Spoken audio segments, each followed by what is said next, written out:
তামোল ব্যৱসায়ীৰ নেতৃত্বত শিৱসাগৰত সোমাইছে বাংলাদেশী। আৰু এতিয়া বাংলাদেশী চক্ৰটো শিৱসাগৰত সোমাইছে, এটা তামোল বেপাৰীয়ে ফাইনেন্স কৰিছে। শিৱসাগৰ আৰক্ষীয়ে কল্পনা কৰিব নোৱাৰা আন্দোলন হ'ব। ভয়ংকৰ গণতন্ত্ৰৰ শেষ স্তৰলৈকে আন্দোলন হ'ব, ভয়ংকৰ আন্দোলন হ'ব। বাংলাদেশী মৰাটো আৰু পিতাটো আমাৰ জাতীয় দায়িত্ব। বাংলাদেশী মৰাটো আৰু পিতাটো আমাৰ জাতীয় দায়িত্ব। ক্ষোভৰ জুই জ্বলিছে বীৰ লাচিত সেনাৰ বুকুত।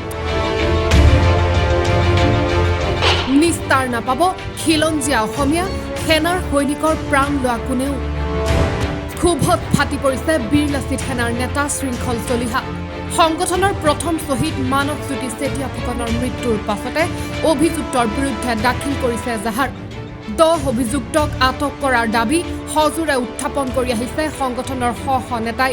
বৰ্তমানলৈকে 10জনৰ 5 অভিযুক্তক আটক আৰক্ষীৰ। বিহুবৰৰ পৰা আটক আবিদুৰ ৰহমানকে ধৰি 5গৰাকীক। বাকী 5গৰাকীক শীঘ্ৰে আটক কৰাৰ দাবী শৃংখল চলিহাৰ।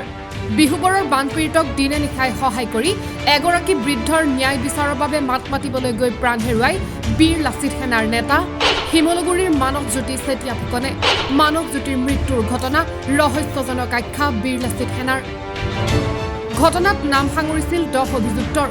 আটাইকেইজন অভিযুক্তক বৰ্তমানো আৰক্ষীয়ে আটক নকৰাত শিৱসাগৰত ইতিহাসত নেদেখা নোহোৱা আন্দোলন কৰাৰ হুংকাৰ শৃংখল চলিহাৰ। খিলঞ্জীয়া যুৱকৰ মৃত্যু ঘটিছে। দাবী উত্থাপন হৈছে এই ঘটনাৰ ৰহস্যজনক হিচাপে। এতিয়া বাংলাদেশীৰ বিৰুদ্ধে উত্তপ্ত হৈছে শিৱসাগৰ। ক্ষোভিত হৈছে অসমীয়া। নেতৃত্বত বীৰ লাচিত সেনাৰ নেতা শৃংখল চলিহাকে ধৰি শ সৈনিক। আৰু যিজন মূল অভিযুক্ত মুজাম্মিল ইছলাম, তেখেতক কিয় আটক কৰা নাই? আৰু এতিয়া বাংলাদেশী চক্ৰটো শিৱসাগৰত সোমাইছে, এটা তামোল বেপাৰীয়ে ফাইনেন্স কৰিছে। সেই তামোল বেপাৰীটোক ধৰিব লাগে। শিৱসাগৰ আৰক্ষী SB ব্ৰাঞ্চ আছে, তেওঁলোকে খবৰবিলাক উলিয়াওক। আমি খবৰবোৰ পাইছোঁ, আপোনালোকে কেনেকৈ নাই পোৱা? আৰু বাকী 9জনক এৰেষ্ট কৰক। আমাৰ এটা ল'ৰাৰ মৃত্যু হৈছে, সিহঁতৰ 4টামানক এনকাউণ্টাৰ কৰিব লাগিব।